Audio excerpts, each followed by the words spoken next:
The building called them uncontrollable. Two billionaire twins no one could handle. Until the janitor everyone ignored walked in, switched off the noise, and made the impossible happen. But when the cameras caught it, his quiet miracle became a scandal that could destroy them both. Welcome back, my beautiful family and friends. If you're hooked in and you're ready to enjoy this story, click subscribe and let me know in the comments where you're watching from. Because tomorrow, I will be giving you another story just as interesting as this one, and you don't want to miss it. Now, let us begin.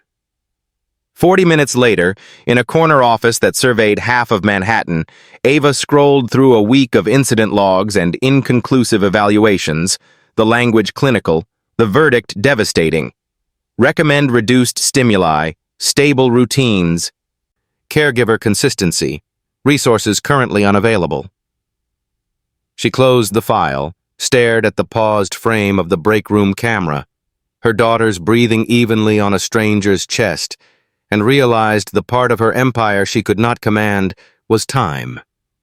Before the blackout, before the headlines, before the board's questions, there were two lives that had already been running on emergency power: Ava's, the woman who could buy everything but quiet, and Marcus's, the father who learned to build quiet from scratch.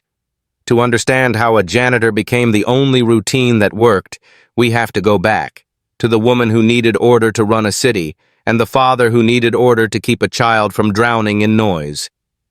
Ava Chen hadn't slept more than 4 hours straight in 3 years. She'd built Beacon Pay from a dorm room idea scribbled on the back of a coffee receipt into a $12 billion juggernaut that moved money faster than Wall Street could blink. Forbes called her a visionary. Time named her one of the world's most influential people. Her signature was worth more than most people's mortgage. But she couldn't get her daughters to sleep through the night. The office stretched behind her, glass and steel and carefully cultivated minimalism. From this height, Manhattan looked conquerable, orderly, a grid of light and logic that bent to planning and execution. Down there, somewhere, were the tabloids still running variations of the same headline. Ice Queen of FinTech, brilliant in business, broken at home. The divorce had been public, spectacularly so. Daniel, venture capitalist, chronic cheater, and the man who'd once promised her partnership, had made sure of that. He'd leaked the separation to Page 6 before her lawyers even filed the paperwork. Framed the narrative. She'd chosen empire over family, ambition over motherhood, profit over people. The truth was messier. The truth was Mia screaming in a restaurant until security escorted them out. Lily melting down on a playground while other mothers whispered and recorded. Ava's calendar color-coded in 15-minute blocks that never ever included enough. 13 nannies. She'd counted. 13 patient-qualified professionals who'd walked into her penthouse with references and optimism and walked out with resignation letters and something that looked uncomfortably like pity. They need routines I can't maintain while managing your schedule, Ms. Chen. I'm sorry, but I'm not equipped for this level of behavioral complexity. Have you considered stepping back? Stepping back. As if her company wouldn't devour itself without her. As if the board wasn't already circling, smelling blood in the water. The clinical evaluations had been worse than the tabloids. She'd taken the twins to 2 specialists. Both top-rated. Both expensive enough that cost wasn't even discussed. Both had delivered the same diagnosis wrapped in professional sympathy. They need stability you can't give. Not won't. Can't. As if her inability to be in 2 places at once was a moral failure instead of a mathematical certainty. The board had started their whispers 3 months ago. Nothing direct, nothing actionable. Just pointed questions about focus and optics and whether the personal challenges might affect her capacity for leadership. She'd weathered hostile takeover attempts and federal investigations, but she couldn't survive her own daughters becoming evidence against her. Tonight, the surveillance footage looped on her monitor. 1:47 a.m., timestamp, break room, Marcus's arms. Her babies finally Finally. Still. Ava pressed her palms against the glass. Below, the city glittered with 1,000 lives she'd never live. Simpler lives, smaller lives. Lives where success didn't mean sacrifice and power didn't mean loneliness and love didn't get scheduled between earnings calls. Her reflection stared back, perfectly styled, perfectly composed, perfectly alone. "Someone, please," she whispered to the empty office, her voice cracking on the words she'd never say in daylight. "Just help me." The city offered no answer, but 40 floors below, in a security break room that smelled like instant coffee and second chances, a man who'd learned to build quiet from scratch was clocking out for the night, unaware that desperation and necessity were about to collide into something neither of them expected. Something that might save them both. Marcus Hale's alarm went off at 4:47 a.m. in a one-bedroom apartment in Astoria that hadn't been updated since 1987. He didn't hit snooze. Couldn't afford to. The first job started at 6, custodial work at a medical complex in Long Island City. The second began at 3, security at Sterling Tower. Between them, if he timed the subway right, he had 17 minutes to grab something that passed for lunch. It was a long way from the gymnasium at PS 114. 5 years ago, Marcus had been Mr. Hale, the PE teacher kids actually liked, the coach who ran the after-school basketball program and volunteered weekends with Special Olympics. He'd had a modest salary, a decent apartment, and a fiancée who'd promised him forever while her hand rested on her growing belly. Then Ben was born. And 3 months later, forever ended with a note on the kitchen counter and an empty closet. "I can't do this. I'm sorry." No forwarding address, no phone number, just Marcus, a newborn who wouldn't make eye contact, and a future that collapsed into something unrecognizable. The diagnosis came at 18 months. Autism spectrum disorder, non-speaking, high support needs. The bills came faster: speech therapy, occupational therapy, behavioral specialists who cost more per hour than Marcus made in a day. His teaching salary covered rent or treatment, never both. The choice wasn't really a choice, so he'd learned a different kind of coaching. How to read Ben's body when words wouldn't come. How picture cards could bridge the gap between need and expression. How a weighted blanket could transform a meltdown into manageable discomfort. How routine wasn't rigidity. It was safety made visible. He'd become fluent in a language most people never knew existed. Now Ben was 8, still mostly nonverbal, though sometimes, miraculous, hard-won sometimes, words emerged like gifts. He lived for trains, tolerated vegetables, and loved his Uncle Marcus with a fierce loyalty that made every sacrifice feel small. Marcus's sister Shanice helped when her nursing shifts allowed. The rest of the time it was just them, 2 Hale men against a world that moved too fast and cared too little. The Sterling twins appeared on his monitors 3 months ago. 38th floor, executive suite, 2 small figures who moved through Beacon Pay's polished headquarters like trapped animals. Marcus watched them during his rounds, Mia's hands flapping when overwhelmed, Lily's eyes going distant when the noise became too much. He'd seen nannies cycle through with increasing desperation, watched their mother's shoulders tighten each time she passed them in the hall, love and helplessness warring on her face. He recognized the signs, the way Mia lined up her toys with ritual precision, the way Lily covered her ears in the cafeteria, the way they existed in a world slightly adjacent to everyone else's, communicating in a twin language that looked like chaos but felt like survival. It was the same look Ben had worn at 3, before the therapy, before the picture cards, before Marcus learned that different didn't mean broken, just misunderstood. He'd never intended to intervene. Wasn't his place. He was security, not staff, certainly not family. But that night, when 2 small girls appeared in his break room at 1:47 a.m., sobbing like the world was ending, well, some things you didn't choose. Some things chose you. Marcus had learned that lesson when a note on a counter made him a single father, when love became heavier than fear, when the life he'd planned became the life he'd fight for. He looked at Mia and Lily Sterling and saw Ben, saw himself, saw two small storms that just needed someone who spoke their language. And for the first time in years, the part of him that used to coach, used to teach, used to believe he could make a difference. That part woke up. The coffee grinder sounded like the end of the world. It shouldn't have. It was just Kyle from Acquisitions, half asleep at 7:18 a.m. dumping beans into the industrial grinder without thinking. A normal sound, a mundane sound. But to Mia and Lily Sterling, standing 3 feet away with their latest nanny, it was a catastrophe rendered in decibels. Mia screamed first, high and piercing, hands clapped over her ears.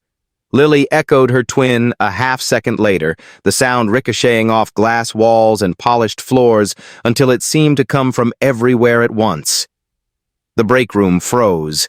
Kyle jerked back from the grinder, eyes wide.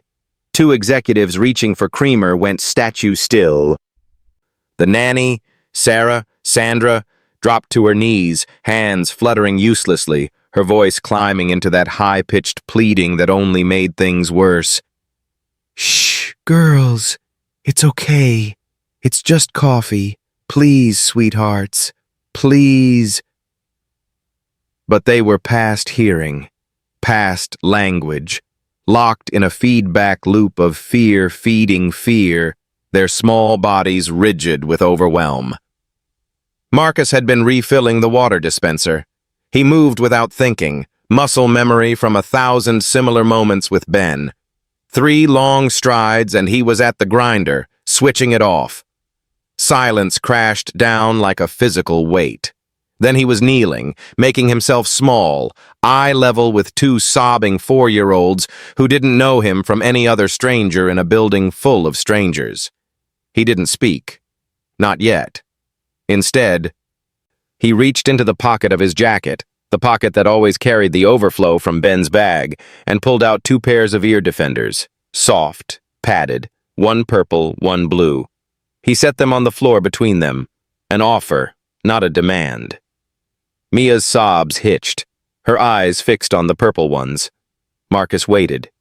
Slowly, shakily, she reached out and put them on. Lily copied her twin, taking the blue. The world got quieter. Their breathing started to even out. Now Marcus pulled out 3 laminated cards, images Ben had long since outgrown, but that Marcus still carried like talismans. He laid them out carefully. A chair, a pillow, a wall. "Sit chair," he said quietly, tapping the first card. "Hug pillow." The second. "Push wall." The third. He didn't explain, didn't justify, just offered choices.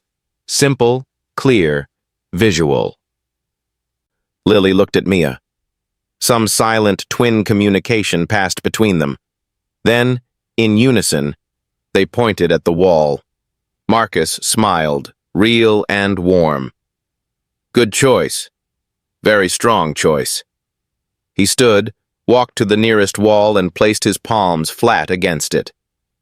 "Okay, we're going to move this building. Ready?" 2 pairs of eyes, still wet, still wary, watched him. "On 3, 1, 2, 3. He pushed, making a great show of effort, grunting dramatically. Mia giggled first, small and surprised, like she'd forgotten she knew how. Then Lily joined in, and suddenly both twins were at the wall beside him, tiny hands pressed flat, pushing with all their might, laughing as Marcus narrated their tremendous strength. "It's moving! I feel it! We're the strongest team in Manhattan!" The meltdown didn't fade. It broke. Shattered into something else entirely. By the time they stopped pushing, both girls were breathless and grinning. The storm completely passed. The nanny stared like she'd witnessed a magic trick. The executives quietly gathered their coffee and left, unsettled by miracles they didn't understand. And in her office, 12 floors up, Ava Chen received a notification from building security. Incident resolved, 7th floor break room. She pulled up the footage, watched it once, twice, 7 times. Each replay showed the same impossible thing. Her daughters, her impossible, complicated, beautiful daughters, smiling without fear, laughing, choosing, not because someone had fixed them, because someone had seen them. That night, alone in her penthouse, Ava watched the footage again with tears streaming down her face. No magic. No miracle. Just routine. Just understanding. Just a man who knew that different didn't mean broken. Just the thing she'd been begging the universe for. Help. And it had come dressed in a security uniform, carrying picture cards, speaking a language she'd never learned but desperately needed. The question now wasn't whether she needed Marcus Hale. It was whether she could afford to let him walk away. It started at 3:15 p.m. on a Tuesday. Marcus didn't ask permission, didn't run it past supervisors or check the employee handbook. He simply appeared in the 7th floor break room, the one nearest the executive suite, and waited. At 3:17, the twins arrived with their latest nanny, a weary-looking woman named Patricia, who looked ready to tender her resignation. Marcus had a small table set up, 3 chairs, 2 juice boxes, a plate of apple slices arranged in a precise line. "Snack time," he said simply. Mia and Lily stared at him, then at the table, then at each other. "Every day, same time, same place," Marcus continued, his voice calm and even. "Snack, then story, then job. Okay." It became their anchor. 3:15 p.m. Same table, same sequence. Snack. Always something simple. Always arranged the same way. Marcus learned fast. Mia wouldn't eat foods that touched. Lily needed her cup on the right side, never the left. Story. Picture books with clear narratives and satisfying endings. Marcus read the same ones repeatedly without complaint, understanding that predictability wasn't boring. It was safe. Job. Small tasks that made them helpers instead of problems. Matching lids to containers in the break room. Wiping down tables with damp cloths. Organizing the recycling bins by color. Each completed task earned a sticker on a chart Marcus kept in his locker. The first week, they were silent, compliant but distant, like refugees in a country where they didn't speak the language. The second week, Mia started asking questions. "Why blue bin?" "For paper," Marcus answered. "Paper goes in blue, plastic in green. You're keeping everything organized." The third week, Lily spoke to her sister, really spoke, not just echoed. "Mia, you missed one." By the fourth week, they waited for him. Patricia reported they'd started asking about the time at 2:45, getting antsy if they weren't downstairs by 3:10. Meanwhile, 40 floors above, Ava's world was crumbling in slow motion. The board had called an emergency session. The headlines kept coming. Beacon Pay's CEO can't even pay attention to her own kids. An anonymous source, definitely Daniel, leaked that she'd gone through 13 nannies in 18 months. 3 investors quietly suggested she consider temporary leave. Her lawyer called it a soft coup. Her publicist called it a nightmare. Ava called it Tuesday. But the security reports kept mentioning Marcus Hale, and the twins' behavioral incident logs, once daily occurrences, had dropped to almost nothing. She summoned him on a Friday evening. Marcus arrived at her office at 6:30 p.m., still in uniform, looking uncomfortable in the minimalist space that cost more than his annual salary. "Mr. Hale," Ava began, then stopped. The corporate script she'd prepared felt suddenly absurd. "Marcus, I wanted to thank you." "Just doing what needed doing, ma'am." "Ms. Chen is fine." She gestured to a chair. He sat, barely. "What you've done for my daughters, 13 professionals couldn't manage what you did in a month." Marcus was quiet for a moment. They're not hard kids. They're just kids nobody's learned to read yet. The words hit harder than he'd probably intended. You have a child, Ava said. Not a question. She'd looked into his background. A son. Ben. He's 8. On the spectrum? Marcus nodded. Nonverbal, mostly. We're working on it. Silence stretched between them, not uncomfortable but weighted with recognition. I have 17 meetings tomorrow, Ava said finally, her voice cracking slightly. A congressional hearing next week, a product launch that could make or break us, and I can't... She stopped, swallowed. I can't get my daughters to eat breakfast without a meltdown. I work 2 jobs, Marcus replied quietly. Sleep 4 hours if I'm lucky. Had to choose between Ben's therapy and keeping the lights on 3 times this year. He met her eyes. We're both drowning, just in different oceans. Something shifted in the air between them. Not attraction, not friendship, recognition. 2 people who'd built empires and raised children and discovered that success in one didn't translate to the other. 2 parents who loved fiercely and failed frequently and kept showing up anyway. What if... Ava started, then stopped. The idea too fragile to speak aloud. But Marcus heard it anyway. The question neither of them had quite asked yet. The possibility that maybe, just maybe, they could save each other. The email hit the gossip blogs at 9:47 a.m. on a Monday. Subject: Beacon Pay's CEO bypasses trained nannies for janitor with no credentials. By noon, it had metastasized across social media.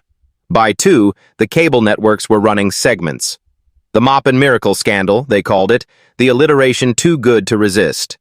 The narrative wrote itself. Desperate CEO, struggling children, inappropriate boundary crossing with working-class employee. Legal experts pontificated about liability. Parenting influencers discussed red flags. The comments sections filled with judgment masquerading as concern. This is what happens when rich people think money solves everything. That poor man is being exploited. Those children need real professionals. Ava's phone wouldn't stop buzzing. Her PR team went into crisis mode. The board scheduled another emergency session, and then Daniel struck. The custody motion arrived via courier at 4:33 p.m., 47 pages of legal ammunition wrapped in paternal concern.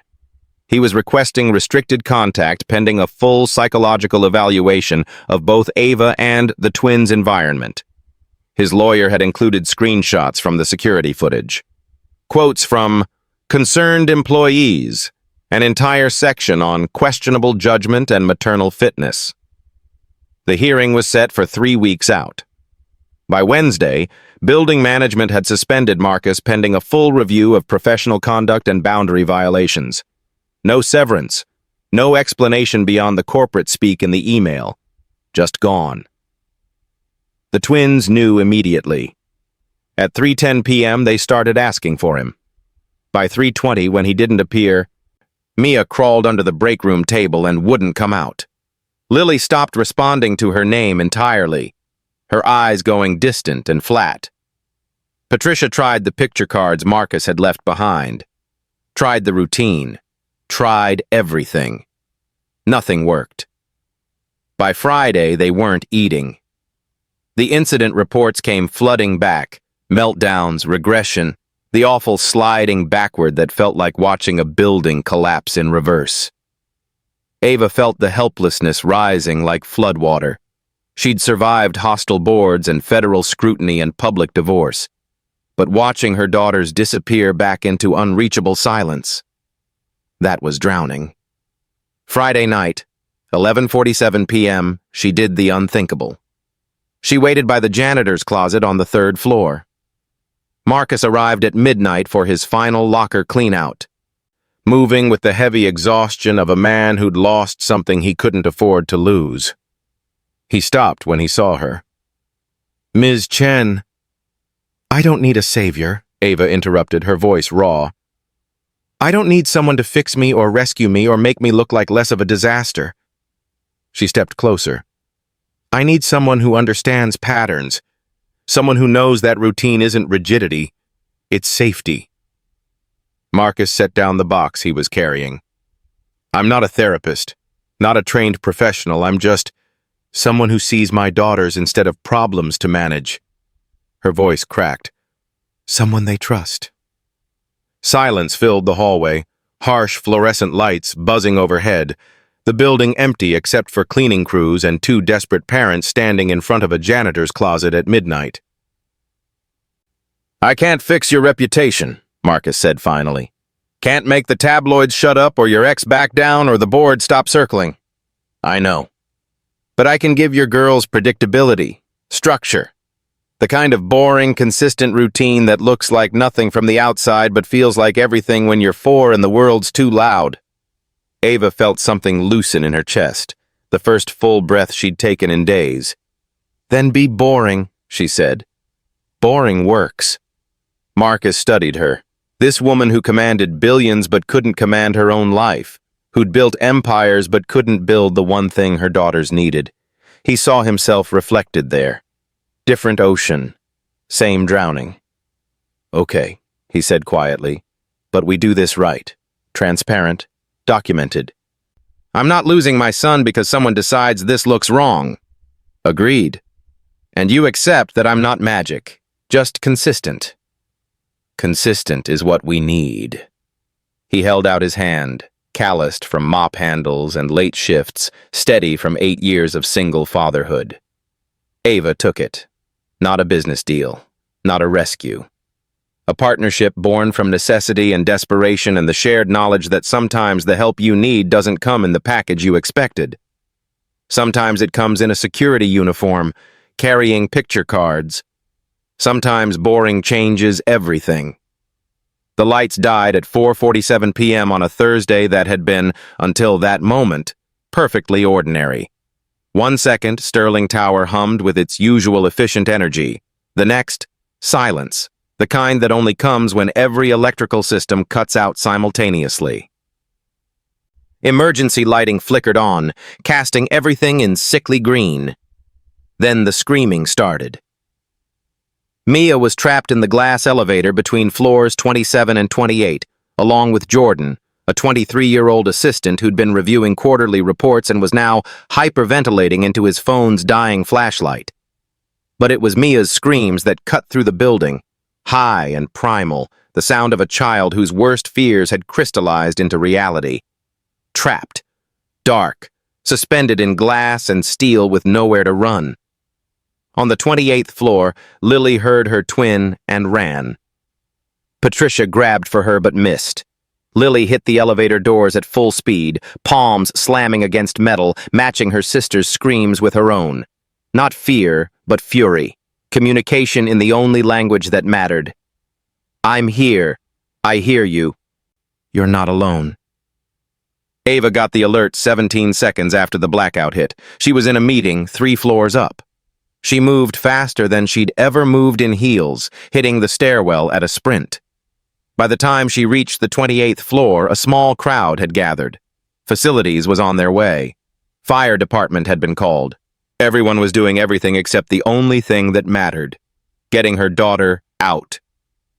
Then she saw Marcus pushing through the crowd, already in motion, his face set with the particular calm of someone who'd decided fear was a luxury he couldn't afford.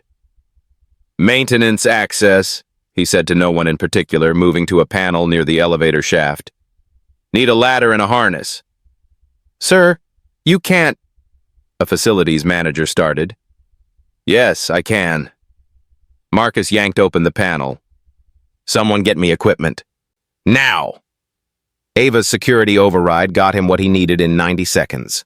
Marcus clipped into the harness, tested it once, and stepped onto the ladder inside the shaft.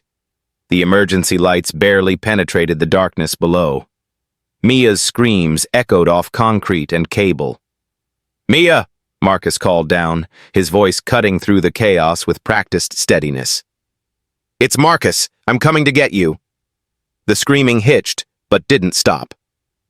I'm going to touch the elevator hatch in 5 seconds, then 4, then 3. Count with me, okay? He started climbing down, his voice never wavering. 5, 4, 3, 2, 1. His hand touched the elevator roof. A metallic thunk that Mia could feel. Good. Now I'm opening the hatch. 5, 4. Below him, through 6 inches of safety glass, he could see her, small and terrified, pressed into the corner, Jordan frozen beside her.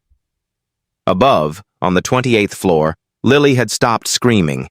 She was tapping the elevator doors now, rhythmic, deliberate. The same count Marcus was using. 5, 4, 3, 2, 1. The hatch opened. "Hey, Mia Bug," Marcus said softly, lowering himself through. "Loud in here, huh?" She stared at him with wild eyes, chest heaving. "We're going to do a job together. Very important job. I need you to get in this bucket sling. See it? Like a swing.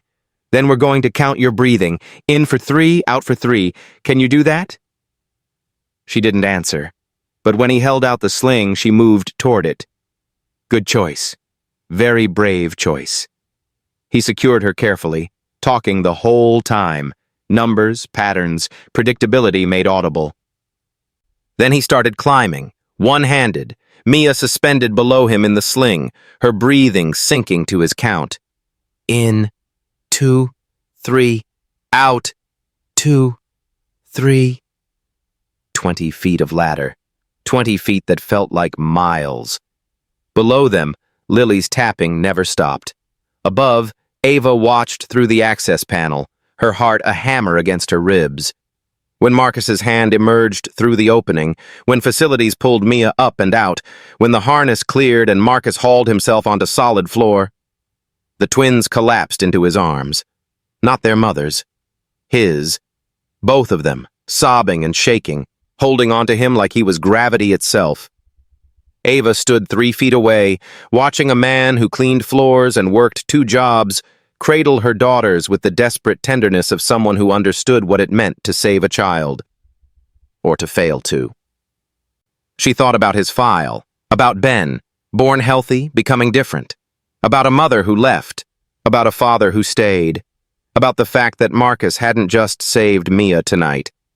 He'd saved the child he couldn't save before, over and over again, in every small gesture, every counted breath, every routine that promised, "I will not leave you. I will not let you fall." The world saw a janitor.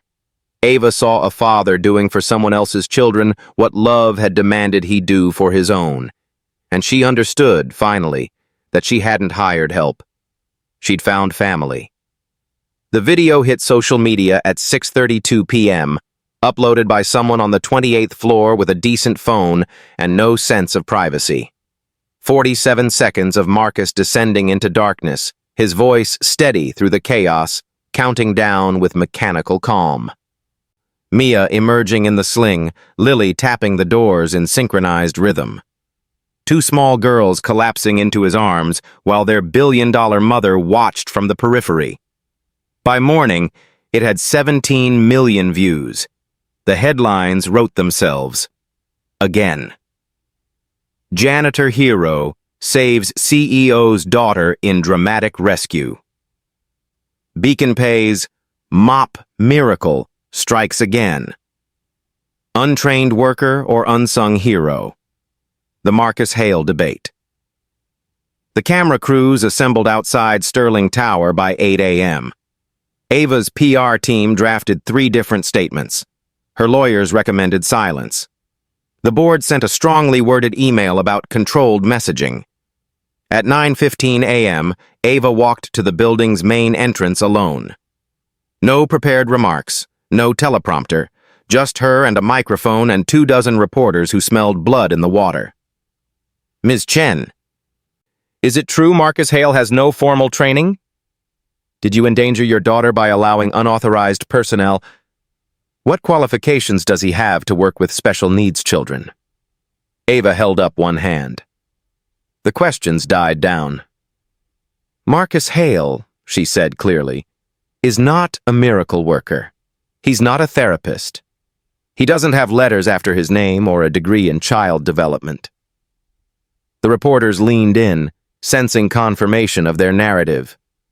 He's a father, Ava continued, who learned to speak a language most people never bother to learn, who understands that autism isn't a puzzle to solve. It's a way of experiencing the world that requires patience, consistency, and the humility to admit that different doesn't mean broken. She paused, meeting the cameras directly.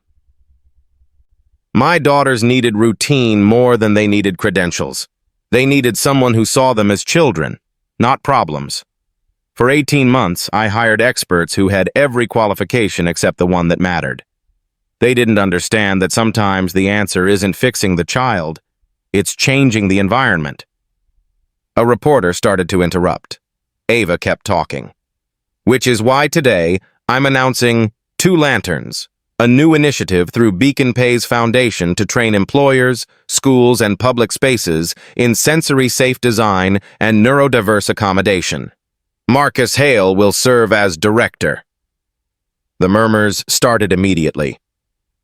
We're partnering with occupational therapists, autism advocates, and families to create accessible training. Free resources. Evidence-based practices translated into actionable change. Because the person who saved my daughter last night didn't do it with magic. He did it with patterns, predictability, and the simple dignity of being seen. She stepped back from the podium. The questions erupted like a feeding frenzy, but Ava was already walking away. The response was predictably split. Conservative outlets called it woke corporate pandering. Disability rights organizations cautiously praised the initiative. Parenting forums exploded with debate. But the emails started coming that afternoon. Thousands of them. Parents thanking her. Teachers asking for resources. A school district in Ohio requesting a training pilot. And one email that mattered more than all the others combined. Daniel's lawyer withdrawing the custody motion. No explanation, just a terse legal notice. It wasn't until later that Ava learned the truth from her attorney.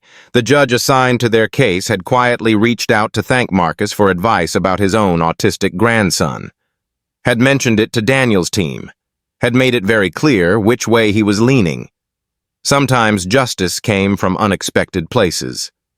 The board meeting that Friday was tense but brief. Investor sentiment had shifted overnight. The viral rescue had repositioned Beacon Pay from CEO in crisis to company with a conscience. Brand approval ratings jumped 11 points in 3 days. The motion to consider Ava's temporary leave was quietly withdrawn. That evening, Marcus stood in Ava's office, no longer in a security uniform but still looking uncomfortable in spaces this expensive. "Director," he said, shaking his head. "That's a hell of a title for a guy who mops floors." "You're keeping the other jobs until we get the salary right," Ava replied. "But the title's accurate. You're going to direct people toward understanding what you already know. And if I fail, then we fail together." She held out her hand. "Welcome to 2 Lanterns, Mr. Hale." He took it, and this time the handshake felt less like desperation. It felt like purpose.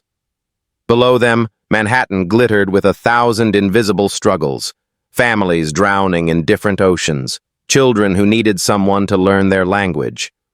But in one corner of the city, 2 parents who'd learned to speak that language were building something new, not a miracle, just a light, for those still finding their way through the dark. 3:15 p.m. At Sterling Tower felt different now. The 7th floor break room had been renovated. Softer lighting, a designated quiet corner, visual schedules laminated and mounted on the wall. But the routine remained the same. Snack, story, job, goodbye hug. Mia arranged apple slices in her precise line while Lily positioned her juice box exactly 2 inches from the table's edge. Across from them, Ben carefully opened his sandwich container, his movements deliberate and focused. Marcus watched from his usual spot, though his title had changed. Director of Sensory Accessibility and Inclusive Design. The business card still felt strange in his pocket. "Job time," he announced when they'd finished eating. 3 children, no longer quite so small, moved to their assigned tasks. Mia matched container lids by color. Lily organized the recycling. Ben wiped down tables with the methodical precision he brought to everything. Each task earned a check mark on the chart. Each check mark meant predictability, safety made visible. At 3:45, they lined up for goodbye hugs, a ritual that still made Marcus's throat tight. Ben first, squeezing hard, then releasing. Mia second, quick and efficient. Lily last, adding her signature pat-pat-pat on his shoulder. "See you tomorrow," Marcus said. "See you tomorrow," they echoed, the words as much routine as farewell. Ava no longer scheduled her life in 15-minute blocks. She still ran Beacon Pay, still navigated board meetings and product launches and the endless demands of building an empire. But somewhere between the blackout and the year that followed, she'd learned the difference between control and rhythm. Control was an illusion. Rhythm was survival. 2 lanterns had expanded beyond her wildest projections. 43 companies across New York had completed the training. School districts in 6 states were piloting the program. Marcus spent 3 days a week teaching janitors, receptionists, security guards, the people on the front lines of public spaces, how to recognize sensory overload, how to offer accommodation without condescension. The real first responders, he called them in his talks, the ones who see people when they're struggling and have 60 seconds to make it better or worse. The program didn't solve everything, but it shifted something fundamental. It made invisible struggles visible, made different acceptable. Saturday afternoon, Central Park. The conservatory water was crowded with families, tourists, the beautiful chaos of New York in spring. Ben knelt at the water's edge, carefully launching the remote control boat Marcus had spent 2 weeks helping him build. Mia and Lily splashed nearby, their laughter high and unself-conscious, playing a game only twins understood. Ava and Marcus sat on a bench 10 feet back, close enough to supervise, far enough to let them breathe. "The Times piece came out this morning," Ava said, scrolling through her phone. "They interviewed 3 families from the program. See it yet? One mother said you changed her son's school experience entirely." She glanced at him. "Called you a miracle worker." Marcus snorted. "No one who knows me calls me that anymore." "Good," Ava smiled, pocketing her phone. "Miracles fade, routines last." They sat in comfortable silence, watching 3 children navigate the world in their own particular ways, not fixed, not cured, just supported, seen. "Ben's talking more," Ava observed. 5-word sentences last week, Marcus said, unable to hide the pride in his voice. Still prefers signing, but he's finding his own rhythm. Like all of them. Like all of us. The sun caught the boat's sail as Ben guided it across the water. Mia cheered. Lily clapped. 3 children who'd been labeled difficult, challenging, impossible. Just being children on a spring afternoon. Behind them, Manhattan glittered in the golden hour. Skyscrapers and ambition, wealth and power. The city that never stopped reaching for more. But here, on this bench, 2 people who'd learned to measure success differently sat watching 3 lives they'd steadied instead of fixed. Not a romantic pair. Not a fairy tale ending. A healing team. A partnership born from desperation that had grown into something more durable than love. Mutual respect, hard-won and carefully maintained. "You know what the strangest part is?" Ava said quietly. "What's that?"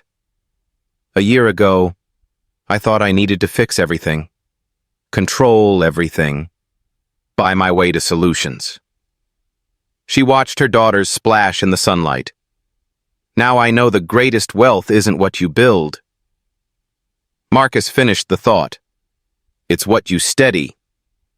The camera would pull back now if this were a movie. 3 children laughing in the sun, 2 adults learning to breathe, a city full of invisible struggles and small, persistent lights guiding people through. No miracle. No magic. Just routine, consistency, and the radical act of seeing people as they are instead of who we need them to be. Sometimes that's enough. Sometimes that's everything. Thank you for watching to the end. I believe you enjoyed it. We have a lot of other interesting stories like this lined up for you already, so click the image showing on your screen to watch the next. Don't forget to subscribe.